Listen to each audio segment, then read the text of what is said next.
उत्साह, साहस और जोश के साथ हुआ रिपब्लिक डे परेड का समापन। फ्लाई पास्ट में पहली बार दिखा अद्भुत नजारा। गणतंत्र दिवस पर प्रधानमंत्री नरेंद्र मोदी की वेशभूषा बनी चर्चा का विषय। पीएम ने मणिपुर की शॉल और उत्तराखंड की टोपी पहनी।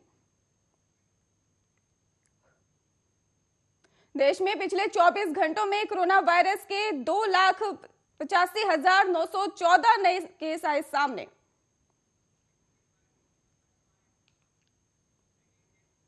नमस्कार, स्वागत है आपका आर्य न्यूज में। मैं हूं आपके साथ सुमन पाल। बुलेटिन की शुरुआत करने से पहले बिहार से बड़ी खबर सामने आ रही है। आपको बता दें कि बिहार से इस समय की बड़ी खबर सामने आ रही है। बिहार में रेलवे भर्ती बोर्ड की ही एनटीपीसी परीक्षा में धांधली का आरोप लगाकर अभ्यर्थियों का विरोध प्रदर्शन लगातार जारी है।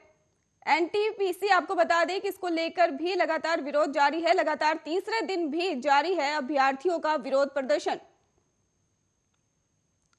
बिहार से इस वक्त की खबर बता रहे हम। गया में ही पैसेंजर ट्रेन में लगाई गई है आग और कई जगह छात्रों ने आज भी ट्रेनों में आग लगा दी है। ये बड़ी खबर सामने आ रही है। इससे पटना और सीतामढ़ी, मुजफ्फरपुर, आरा, बक्सर में भी बवाल किया था, आपको जानकारी दे दें। और इसको लेकर भी रेलवे की संपत्ति को काफी नुकसान पहुंचाया गया था।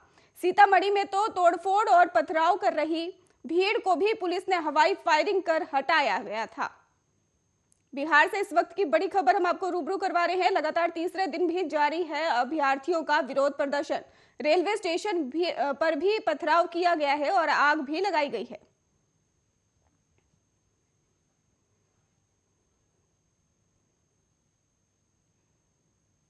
देश आज 73वां गणतंत्र दिवस मना रहा है और इस खास मौके पर हर साल की तरह इस बार भी राष्ट्रीय राजधानी दिल्ली के राजपथ पर भारत की सैन्य शक्ति और सांस्कृतिक विविधता देखने को मिली है। और इसी दौरान कई राज्यों और उनकी संस्कृति की अनोखी झलक देखी गई है और जिसमें लोगों ने एक की जगह बैठकर ही काशी विश्वनाथ से लेकर हेमकुंड साहिब तक के दर्शन किए। और इसके साथ ही इस बार के परेड में ही उत्तर प्रदेश की झांकी खास रही और झांकी राज्य सरकार की नई सूक्ष्म और लघु और मध्यम उद्यम नीति और औद्योगिक विकास नीति पर आधारित एक जिला एक उत्पाद के माध्यम से ही कौशल विकास और रोजगार के माध्यम से ही उपलब्धि दिखाती है। इसके अलावा झांकी में काशी विश्वनाथ कॉरिडोर का भी प्रदर्शन किया गया और पंजाब की झांकी में स्वतंत्रता संग्राम में ही पंजाब के योगदान को दर्शाया गया और जिसमें भगत सिंह, राजगुरु और सुखदेव रहे। और इसमें लाला लाजपत राय और उधम सिंह के नेतृत्व में ही साइमन कमीशन के खिलाफ माइकल ओडायर को ही गोली मारने के विरोध को भी दर्शाया गया है। आपको बता दें कि खेल में ही नंबर 1 थीम के साथ ही हरियाणा की झांकी ने भाग लिया। टोक्यो ओलंपिक 2020 में भारत को मिले 7 पदकों में भी हरियाणा ने 4 पदक हासिल किए। और इसमें आपको बता दें कि इसी तरह से पैरालंपिक 2020 में देश ने ही जीते 19 पदकों में से ही हरियाणा के खिलाड़ियों ने 6 पदक हासिल किए। गणतंत्र दिवस के परेड में ही अरुणाचल प्रदेश, कर्नाटक और जम्मू कश्मीर की झांकियों ने भी हिस्सा लिया। गोवा की झांकी गोवन विरासत के प्रतीक विषय पर आधारित था और झांकी पणजी और डोना पाउला के ही आजाद मैदान में फोर्ट अगवाड़ा और शहीदों के स्मारक को प्रदर्शित करती है। उत्तराखंड की झांकी में ही हेमकुंड साहिब, गुरुद्वारा, डोबरा चाटी, ब्रिज एंड बद्रीनाथ मंदिर को ही दर्शाया गया। और गुजरात की ही झांकी गुजरात के आदिवासी आंदोलन की थीम को प्रदर्शित किया।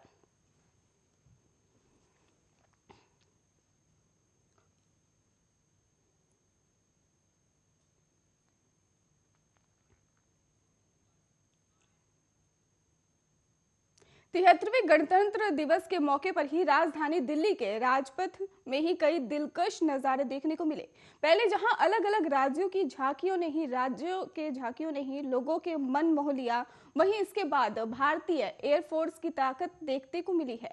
और राजपथ के ही ऊपर जब एयरफोर्स के लड़ाकू विमान आए तो पूरा आसमान गूंजने लगा। वायुसेना की गर्जना देख लोगों के रोंगटे खड़े हो गए और राजपथ पर वायुसेना के कई विमानों ने ही अपने करतब दिखाए। एयरफोर्स के ही फाइटर जेट्स ने ही अलग अलग प्रोफेशन लगाए और जिसमें राफेल और सुखोई और जगुआर और MI-17 और अवाचे हेलीकॉप्टर नजर आए हैं। आपको बता दें कि परफॉर्मेंस में भी अगर बात की जाए तो मेघना और एकलव और बाज तिरंगा विजय सबसे खास अमृत परफॉर्मेंस थे, और जिसमें कई विमान एक साथ भी नजर आए। और आखिर में एयरफोर्स के 75 एयरक्राफ्ट्स ने ही एक साथ फ्लाई पास्ट किया, और इसमें से सबसे खास राफेल विमानों का विनाश फॉर्मेशन रहा, और इस फॉर्मेशन में ही 5 राफेल विमान एक साथ नजर आए। इसके अलावा लोगों के लिए एयरफोर्स के ट्रांसपोर्ट एयरक्राफ्ट C-13OG और सुपर हरक्यूलिस को ही देखना भी काफी दिलचस्प रहा, और इन विमानों के कॉकपिट में भी कैमरे लगाए गए थे, और जिसमें आसमान से उड़ते बाकी विमानों की तस्वीरें भी ली गई हैं।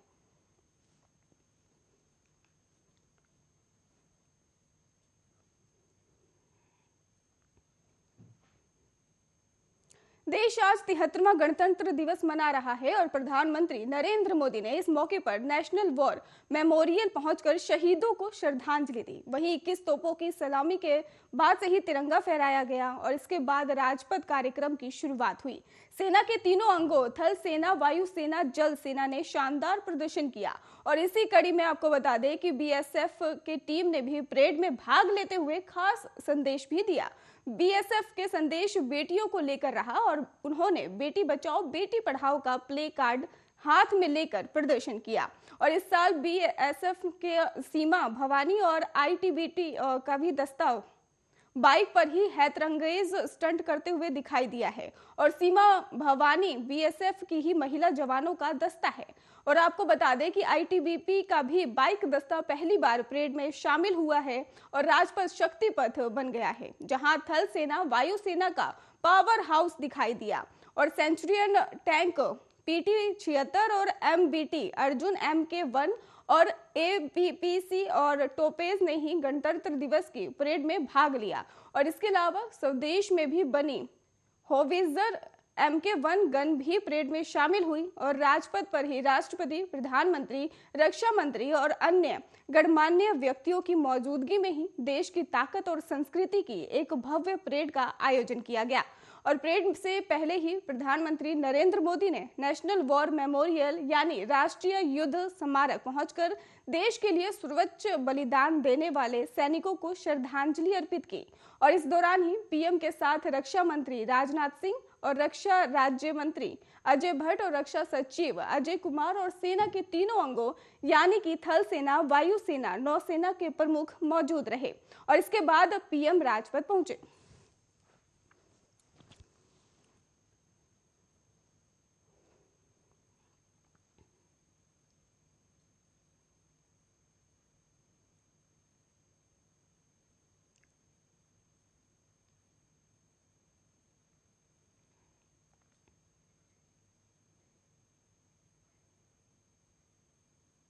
देश में कोरोना महामारी की तीसरी लहर ने काफी कहर ढाया है, और इस जानलेवा महामारी ने आम आदमी ही नहीं बल्कि नेताओं और अभिनेताओं को भी अपनी चपेट में लिया है। वहीं मंगलवार को ही chief justice of India NV Ramana ने ही बताया है कि महामारी की तीसरी लहर के दौरान सुप्रीम कोर्ट के 13 न्यायाधीश और अदालत के 400 कर्मचारी कोरोना संक्रमित हुए।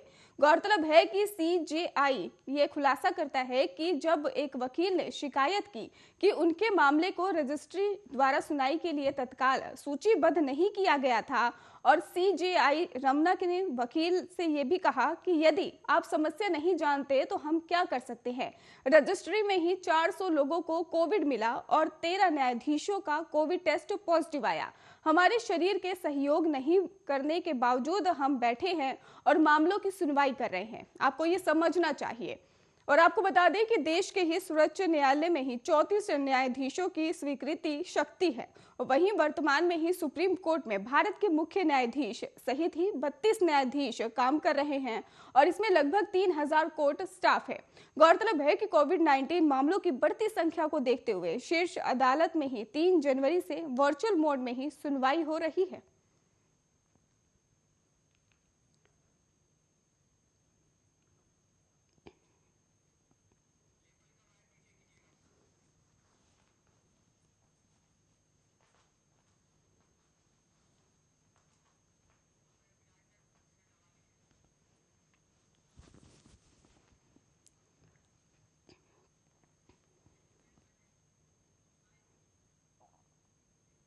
उत्तर प्रदेश में चुनाव को लेकर सरगर्मी तेज हो गई है। गाजियाबाद में 10 फरवरी को पहले चरण में ही वोटिंग होनी है और गाजियाबाद की शहरी सीट में ही बहुत ही रोचक नजर आ रही है।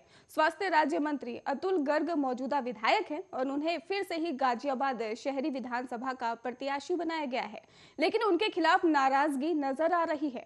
उनके विधानसभा के लोगों के साथ ही पार्टी के कार्यकर्ता भी नाराज हैं और उनको फिर से ही प्रत्याशी बनाने को लेकर नाराजगी जाहिर कर रहे हैं। और विजयनगर क्षेत्र लाइन पार एरिया में आता है। मंत्री के खिलाफ लोगों ने ही पर्चे भी बांटे हैं, जिस पर लिखा है योगी मोदी से बैर नहीं, अतुल गर्ग तेरी खैर नहीं। इस पर मंत्री अतुल गर्ग ने कहा कि हमारा प्रचार लगातार जारी है और जीत हमारी निश्चित है। उन्होंने आपको बता दें कि पर्चे बांटे हैं और ऐसा प्रचार किया है। दरअसल हम सभी को ही संतुष्ट नहीं कर सकते, सबको पद की लालसा होती है। देवता और असुरों में भी बहुत ही युद्ध हुआ और सब जगह ऐसे लोग मिलते हैं। मंत्री ने कहा कि हमारे द्वारा बहुत कार्य कराए गए हैं और हम तो योगी और मोदी के कदमों पर आगे बढ़ते हैं। और मंत्री ने यह भी कहा कि वे लोग योगी और मोदी के खिलाफ नहीं बोल सकते, अंत में वोट बीजेपी को ही देंगे जो ऐसे पेपर बांट रहे हैं। मुझे नहीं लगता कि वे हमसे नाराज हैं और सब अपने पद की लालसा के लिए ऐसा कर रहे हैं। बीजेपी कार्यकर्ताओं ने कहा कि हम चाहते हैं प्रदेश में ही बीजेपी की ही सरकार बने, लेकिन अगर एक सीट बीजेपी यहां से हार जाती है तो कोई आपत्ति नहीं, क्योंकि ऐसा उम्मीदवार हमें पसंद नहीं जो जनता के काम ना आए। लगातार लोग अपनी शिकायत दर्ज कर रहे हैं और मंत्री अतुल गर्ग के खिलाफ विरोध जता रहे हैं। भारत एक लोकतांत्रिक देश है और जब चुनाव आता है तो जनता को अपने मताधिकार का भी प्रयोग करना मौका ही मिलता है और नेता इसे नजरअंदाज करते हैं। अब देखना होगा कि 10 मार्च को ही जब रिजल्ट की घोषणा होगी, क्या फिर से अतुल गर्ग इस सीट से ही जीतकर विधानसभा में पहुंचते हैं या नहीं।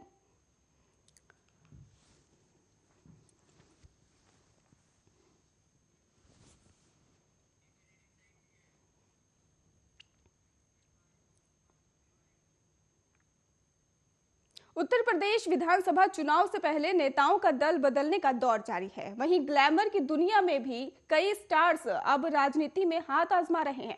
इसी कड़ी में भोजपुरी सिनेमा में ही अपनी एक्टिंग और खूबसूरती से फैंस को दीवाना बनाने वाली रानी चटर्जी भी कांग्रेस में शामिल हो गई हैं और इसकी जानकारी खुद रानी ने अपने सोशल मीडिया अकाउंट के जरिए ही सभी को दी है। आपको बता दें कि रानी ने ही प्रियंका गांधी के साथ एक तस्वीर शेयर करते हुए बड़ा ही खास कैप्शन लिख दिया है। रानी ने यह भी कहा है कि अपने इंस्टाग्राम अकाउंट पर कि प्रियंका गांधी के साथ तस्वीर शेयर की है और इस तस्वीर में ही रानी ग्रीन कलर की फ्लोरल साड़ी में ही पहने हुए प्रियंका के साथ पोज देती हुई नजर आ रही हैं और इसके कैप्शन में ही रानी ने लिखा है कि एक और लड़की लड़ने के लिए तैयार है और प्रियंका जी के अभियान लड़की हूं लड़ सकती हूं के साथ ही जुड़कर मैं एक नया अध्याय शुरू कर रही हूं। आज प्रियंका गांधी जी से दिल्ली में ही मुलाकात हुई, साथ में ही मुंबई कांग्रेस के युवा नेता मेरे मित्र सूरज सिंह ठाकुर और वही रानी के इस तस्वीर के शेयर करने के बाद से ही सभी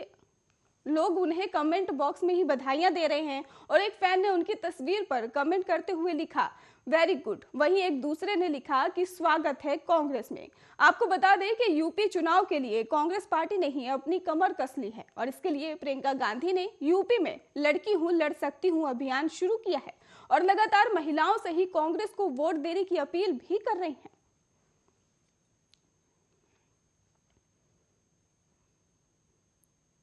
उत्तर प्रदेश में पहले चरण की वोटिंग से ही पहले बीजेपी ने ही जाट समुदाय को साधने के लिए कोशिश में जुट गई है और बुधवार को ही गृह मंत्री अमित शाह पश्चिम यूपी के 253 जाट नेताओं से ही मुलाकात करेंगे और ये मीटिंग पार्टी के ही एक दिग्गज जाट नेता और सांसद प्रवेश कुमार के घर पर बुलाई गई है और इस बैठक में ही पश्चिमी यूपी के 14 जिलों के जाट समुदाय के प्रमुख गणमान्य नेता शामिल होंगे। अमित शाह इन सभी से ही जाटों की समस्याओं और नाराजगी पर विस्तार से बात करेंगे और बीजेपी के ही पक्ष में मतदान कराने की अपील भी करेंगे।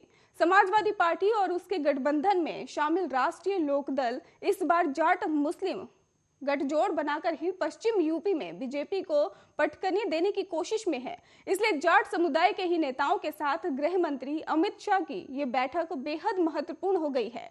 दरअसल पश्चिमी ही यूपी में बेहद प्रभावी जाट समुदाय के अधिकतर लोग खेती किसानी से जुड़े हैं और कृषि कानून का पश्चिमी यूपी में काफी विरोध हुआ था। माना जा रहा है कि जाट समुदाय का बड़ा तबका कृषि कानूनों की वापसी के बाद भी बीजेपी में नाराज है और ऐसे में ही पार्टी को 2014 और 2017 की तरह ही समुदाय का वोट पाने के लिए कड़ी मशक्कत करनी पड़ सकती है। और 2017 के ही विधानसभा चुनाव में भी अमित शाह ने जाट नेता बीरेंद्र सिंह के घर पर जाट समुदाय के नेताओं से मुलाकात की थी और जाट लैंड में भी भगवा का परचम लहराया था। सूत्रों की माने तो बैठक गणतंत्र दिवस परेड के बाद दोपहर 2 बजे में जाट सांसद प्रवेश वर्मा के घर पर होगी और जिन नेताओं को ही बुलाया गया है उनमें से अधिकतर से ही अमित शाह ने ही 2017 में भी मुलाकात की थी। और आपको बता दें कि उत्तर प्रदेश चुनाव का आगाज पश्चिमी यूपी से होने जा रहा है और यह पहले चरण में ही 10 फरवरी को मतदान होना है। बीजेपी के सामने साल 2017 के नतीजे दोहराने की चुनौती है, तो वहीं समाजवादी पार्टी आरएलडी के साथ गठबंधन कर बीजेपी का खेल बिगाड़ने में जुटी हुई है।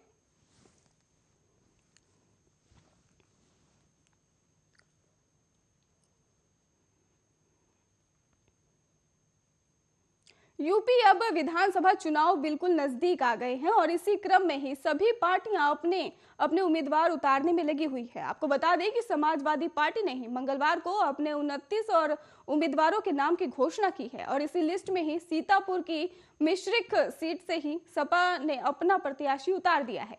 और जबकि सोमवार को ही आपको बता दें कि सुबह सपा के अध्यक्ष ओम प्रकाश राजभर ने ही दावा किया था कि हरदोई की संडीला और सीतापुर की ही मिश्रिख सीट उनके खाते में गई है। हरदोई की संडीला सीट पर ही अखिलेश यादव ने मंच से ही रीता सिंह को प्रत्याशी बताया था, लेकिन सुबह सपा के ही संडीला से ही सुनील अर्कवंशी को अपना प्रत्याशी घोषित कर दिया। इसको लेकर ओम प्रकाश राजभर का कहना है कि मिश्रिख सीट पर ही प्रत्याशी सपा ने ही भले घोषित कर दिया हो, लेकिन मिश्रिख में ही चुनाव चिन्ह सुबह सपा को होगा। उन्होंने कहा कि मनोज राजवंशी सपा के ही नेता हैं, लेकिन वो शुभा सपा में ही इसको लेकर चुनाव चिन्ह पर ही लड़ेंगे और इस पर सपा से बात हो चुकी है। इससे पहले सोमवार को ही समाजवादी पार्टी ने उत्तर प्रदेश विधानसभा चुनाव के लिए ही 149 उम्मीदवारों की सूची जारी की थी, जिसमें मैनपुरी जिले के ही करहल से ही पार्टी प्रमुख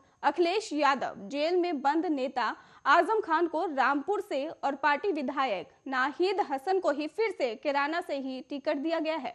और ज्ञात हो कि उत्तर प्रदेश में ही विधानसभा चुनाव 7 चरणों में 10 फरवरी से 7 मार्च के बीच होने जा रहे हैं और वोटों की गिनती और नतीजों की घोषणा 10 मार्च को होनी है।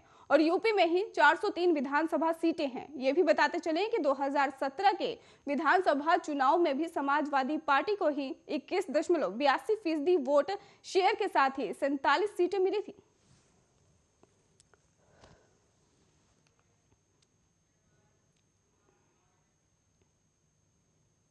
आज देश भर में 73वां गणतंत्र दिवस उत्साह के साथ मनाया जा रहा है। हर बार की तरह इस बार भी प्रधानमंत्री नरेंद्र मोदी का लुक चर्चा का विषय बना हुआ है। हर बार की तरह इस बार भी प्रधानमंत्री की वेशभूषा और उनके पहनावे कुछ संदेश देने की कोशिश कर रहे हैं और इस बार देश के ही प्रधानमंत्री नरेंद्र मोदी ने मणिपुर की शॉल और उत्तराखंड की टोपी पहन रखी है।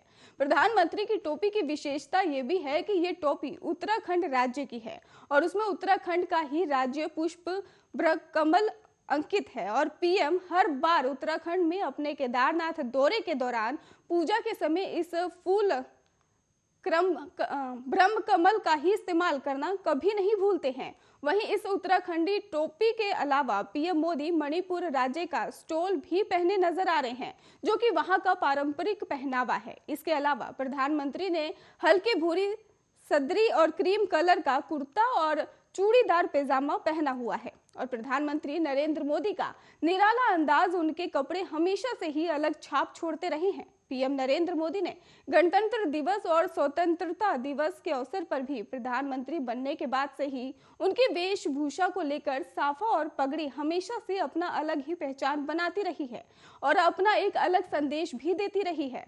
2015 से लेकर 2022 तक हर बार पीएम मोदी ने अपने साफा और पगड़ी का रंग बदला है, उसके जरिए बड़े संकेत देने की कोशिश भी की है।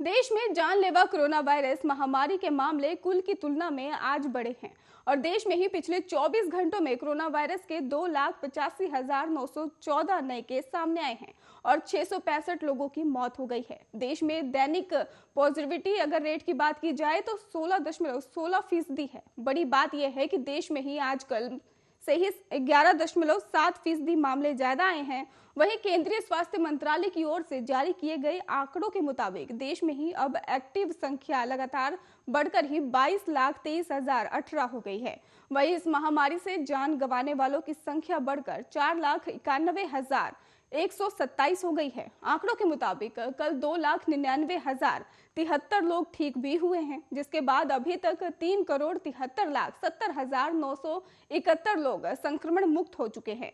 राष्ट्रव्यापी टीकाकरण मुहिम के तहत ही अभी तक कोरोना वायरस रोधी टीकों की 163 करोड़ से ज्यादा खुराक दी जा चुकी है। कल 49,50,731 डोज दी गई है, जिसके बाद अब तक वैक्सीन की ही 163,58,44,536 डोज दी जा चुकी है।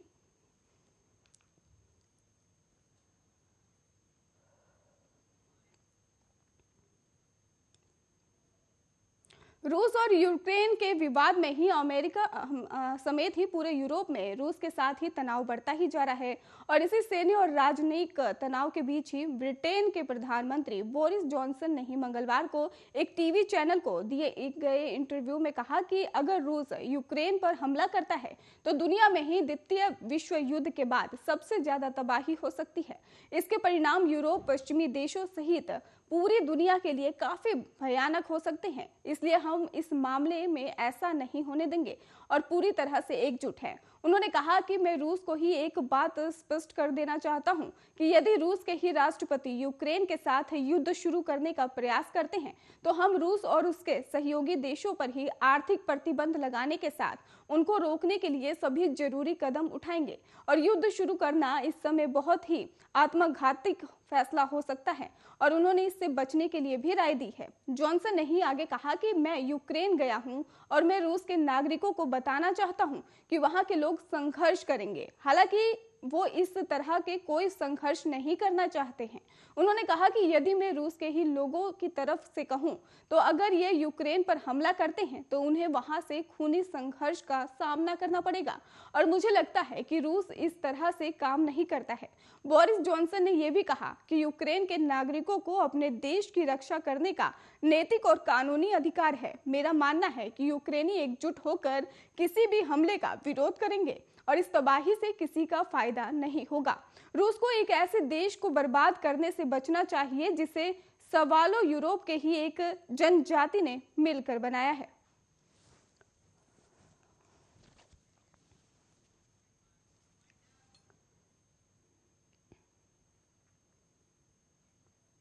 खबरों का सिलसिला लगातार जारी है, आप देखते रहिए आर्य न्यूज।